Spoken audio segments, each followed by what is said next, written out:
تیزی سے رمضان نکل رہا ہے. آپ کو یہ تو بتا سکتا ہے کہ آپ کا موبائل کہ آپ نے فیس بک پر، واٹس ایپ پر، یوٹیوب پر کتنا لمحے گزارے. اس میں نوٹ ہوگا.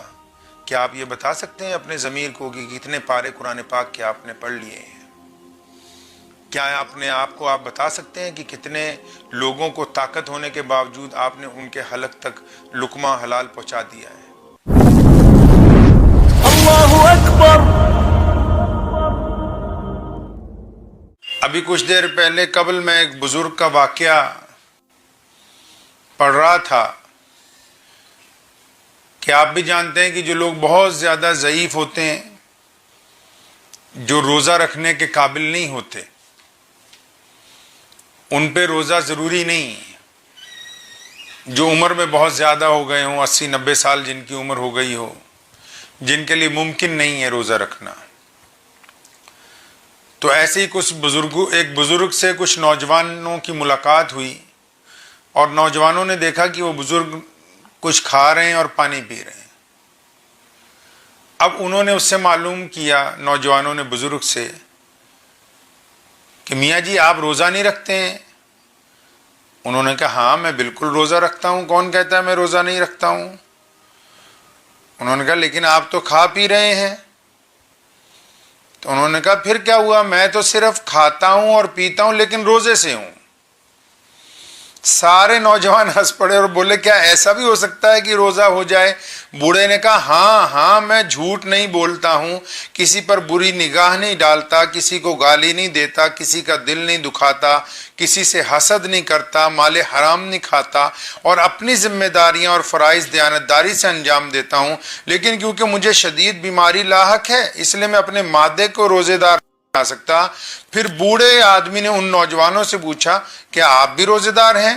ان میں سے ایک نوجوان نے سر جھکائے ہوئے آہستگی سے کہا نہیں، ہم لوگ صرف کھانا نہیں کھاتے ہیں. اللہ تبارک و تعالیٰ نے قرآن پاک میں فرمایا وَيْلٌ لِكُلِّ هُمَزَةٍ لُمَزَةٍ، کہ ویل ہے، تباہی ہے ان لوگوں کے لیے جو دوسروں کے عیب تلاش کرتے ہیں پھر انہیں دوسروں کو بتاتے ہیں. اللہ تعالیٰ کو یہ بات بالکل پسند نہیں ہے کہ ایک بندہ روزہ رکھنے کے بعد فرصت کے لمحات میں اپنے ساتھی کے ساتھ بیٹھ کر کسی تیسرے کی برائی کرے. قرآن پاک میں سخت وعید آئی ایسے لوگوں کے بارے میں. اللہ تعالیٰ نے ناراضگی میں فرمایا نار اللہ الموقدہ، کہ ہم اس کو اپنے ہاتھ سے جلائی ہوئی آگ میں جھونکیں گے. رمضان کریم اور قرآن پاک دونوں اسلام کے مضبوط جز ہیں، اور یہ رمضان شریف جو ہے یہ نزول قرآن کا مہینہ ہے. ہم لوگ جتنا زیادہ قرآن اس مہینے میں پڑھیں گے اتنا زیادہ اللہ تبارک و تعالیٰ ہم پر متوجہ ہوں گے. اور قرآن پاک صرف ناظرہ پڑھنا ہی نہیں بلکہ قرآن ہم سے کیا چاہتا ہے اسے سمجھنے کی بھی بات. اللہ نے فرمایا کہ ویل ہے، تباہی ہے ان لوگوں کے لیے جو دوسروں کے عیب تلاش کرتے ہیں اور پھر انہیں دوسروں کو بتاتے ہیں. یہ ایسا گناہ ہے کہ بندہ روزہ رکھنے کے بعد جب اس گناہ کا مرتکب ہوتا ہے تو عملی طور پر اس کا روزہ جو ہے وہ نہیں رہ جاتا. احادیث میں بار بار آیا، بخاری شریف میں اللہ کے نبی صلی اللہ علیہ وسلم نے فرمایا کہ اللہ تعالیٰ کو ہم لوگوں کے بھوکا پیاسا رہنے سے کوئی فائدہ نہیں ہے، اللہ تعالیٰ دلوں کے حال کو جانتا ہے. تو اس لیے متوجہ ہونے کی ضرورت ہے. اپنی زبان کو شکوے سے روکیں، اپنی دل کو، زبان کو اپنے قابو میں رکھیں. اس کو اللہ تعالیٰ کے مطیع اور فرما بردار بنائیں، بالکل ویسے ہی جیسے ہم نے روزہ رکھنے کے بعد اس کو کھانے پینے سے روکا ہے، ایسے ہی دیگر برائیوں سے اپنے آپ کو روکنا ہی مکمل روزہ ہے.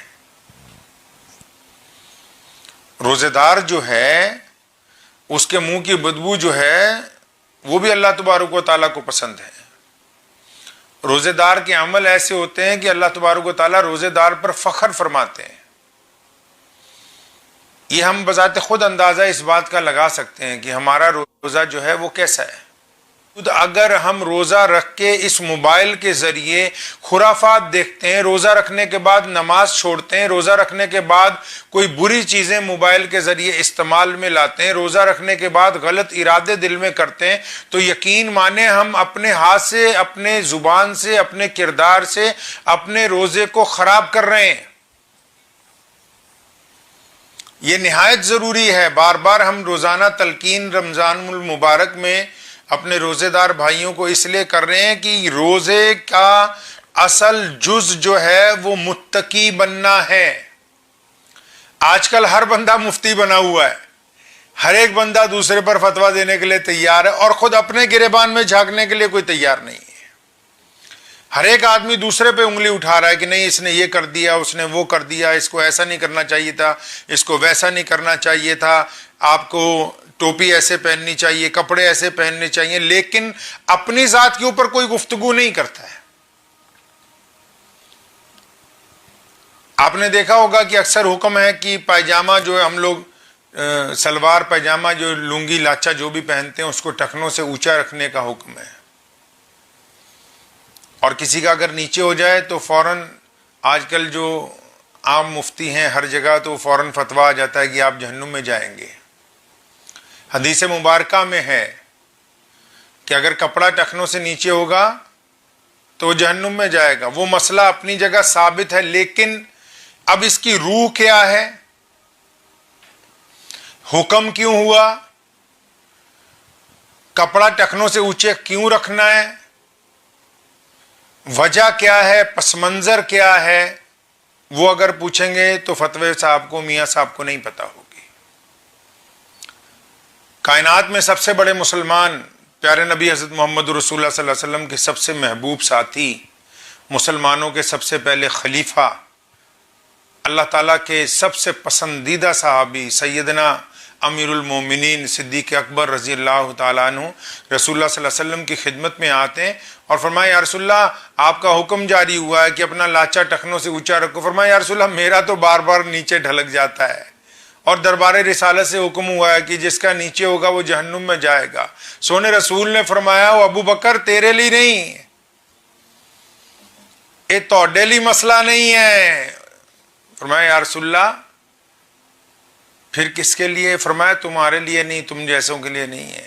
یہ مسئلہ یہ ہے کہ جو لوگ کپڑا ٹخنوں سے نیچے رکھتے ہیں اکڑ کی بنا پر، اور پھر ان کی گردن میں بہت موٹا سریا ہے، جو غریب کے سلام کا جواب نہیں دیتے، جو تکبر کے ساتھ رہتے ہیں، جو نیچے دیکھنا پسند نہیں کرتے، جو اپنے ماں باپ کا احترام نہیں کرتے، بھائیوں کا احترام نہیں کرتے، پڑوسیوں کا احترام نہیں کرتے، سائل جب ان کی طرف آواز لگاتا ہے تو متوجہ نہیں ہوتے، مانگنے والے کو دھتکارتے ہیں.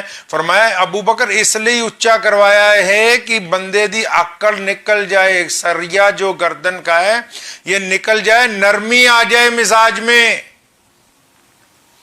کہ میرا پاجامہ ٹخنوں سے اونچا ہے، کوئی احساس ہو، تھوڑی آنکھیں نیچی ہو جائیں،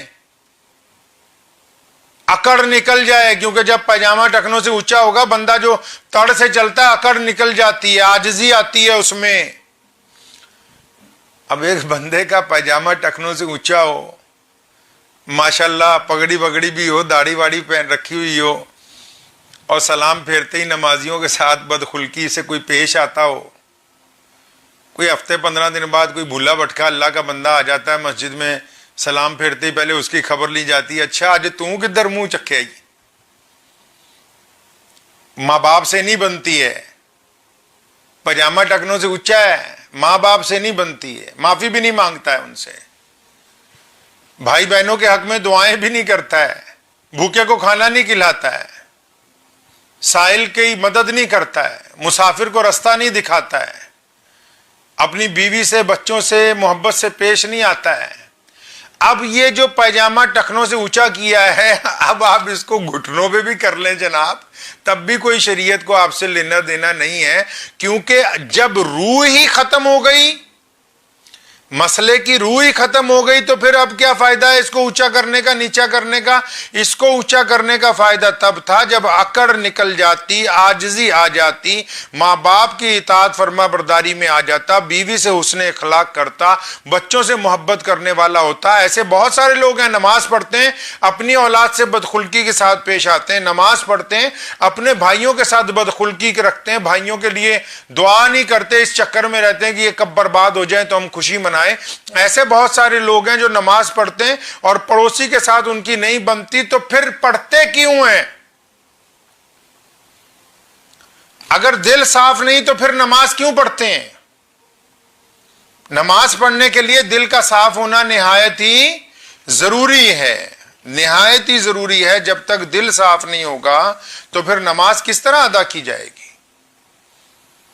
تو یہ روزہ کا جو اصل جز ہے وہ دراصل ہم لوگوں کو اللہ کی طرف سے حکم کہ ہم متقی بن جائیں۔ تیزی سے رمضان نکل رہا ہے، آپ کو یہ تو بتا سکتا ہے کہ آپ کا موبائل کہ آپ نے فیس بک پر، واٹس ایپ پر، یوٹیوب پر کتنا لمحے گزارے، اس میں نوٹ ہوگا۔ کیا آپ یہ بتا سکتے ہیں اپنے ضمیر کو کہ کتنے پارے قرآن پاک کے آپ نے پڑھ لیے ہیں؟ کیا اپنے آپ کو آپ بتا سکتے ہیں کہ کتنے لوگوں کو طاقت ہونے کے باوجود آپ نے ان کے حلق تک لقمہ حلال پہنچا دیا ہے؟ کیا بتا سکتے ہیں آپ اپنے ضمیر کو کہ آپ نے ان سے معافی مانگ لی جو آج تک منتظر تھے کہ ہاں ہمارا بھائی ہمیں اپنے آ کے گلے سے لگائے گا؟ یہ موبائل تو بتا سکتا ہے کیونکہ اس میں سب کچھ نوٹ ہو رہا ہے کہ آپ نے کتنا وقت کس کے ساتھ گزارا ہے، اس میں کون سی ایپس کے ساتھ، لیکن کیا آپ اپنے ضمیر کو بھی پوچھتے ہیں کہ آپ نے کتنا وقت کس کے ساتھ گزارا ہے؟ کیا کبھی آپ اپنے دل کو اس طرف متوجہ کر رہے ہیں؟ روزے دار کا بڑا احترام ہے میرے بھائی اللہ کی نگاہ میں۔ آپ دیکھیں نا، روزے دار وضو کرتا ہے تو حلق سے پانی کا قطرہ نیچے نہیں جانے دیتا، فرشتے رشک کرتے ہیں کہ الہ العالمین یہ آپ کے بندے ہیں، کوئی دیکھ نہیں رہا، اس گلے کے اندر کوئی کیمرے نہیں لگے ہوئے جو پانی کے ان قطروں کو نیچے جاتا ہوا دیکھ لیں، لیکن اس کا ضمیر گوارا نہیں کرتا کہ میں اپنے رب کا مجرم نہ بن جاؤں، میرا رب مجھ سے ناراض نہ ہو جائے۔ وضو کے دوران بھی ایک قطرہ پانی کا نیچے نہیں اترنے دیتا، فرشتے رشک کرتے ہیں آپ پر کہ اللہ نے آپ کو روزے دار بنایا ہے۔ اب یہ نہ سمجھے کوئی معمولی بات ہے روزے دار بن جانا، بہت قسمت کی بات ہے، ہر ایک بشر کے لیے یہ مرتبہ نہیں ہے۔ اللہ تعالیٰ نے آپ کو موقع دیا ہے، زندگی دی ہے، وقت دیا ہے، وسائل دیے ہیں، کہ اب بھی وقت نہیں ہے کہ ہم اپنے رب کو منائیں گے؟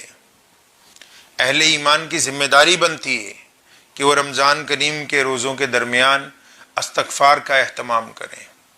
جس طرح ہم اللہ سے معافی مانگتے ہیں، جو لوگ ہم سے معافی کے خواہش مند ہیں ہم ان کو بھی معاف کریں، اور جن سے ہمیں معافی مانگنی چاہیے ہم ان سے بھی معافی مانگیں۔ اپنے دلوں کو رنجشوں سے صاف کیجیے۔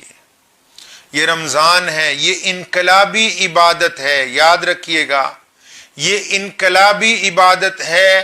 انقلاب جب آتا ہے تو حالات بدلتے ہیں، اور رمضان انقلابی عبادت ہے۔ اس انقلابی عبادت کے دوران بھی اگر ہمارے ذاتی حالات، ہمارے جسمانی حالات، ہمارے روحانی حالات نہیں تبدیل ہوئے تو پھر رمضان کا ہمیں فائدہ نہیں ہوگا۔ دعا کیجیے اللہ تعالیٰ اس انقلابی عبادت میں مجھے اور آپ سب کو قبول فرمائے۔ مجھے امید ہے کہ آپ کو یہ ویڈیو پسند آئی ہوگی۔ اگر پسند آئی ہو تو یہ آپ اپنے دوستوں کے ساتھ شیئر کریں اور اس چینل کو سبسکرائب ضرور کریں۔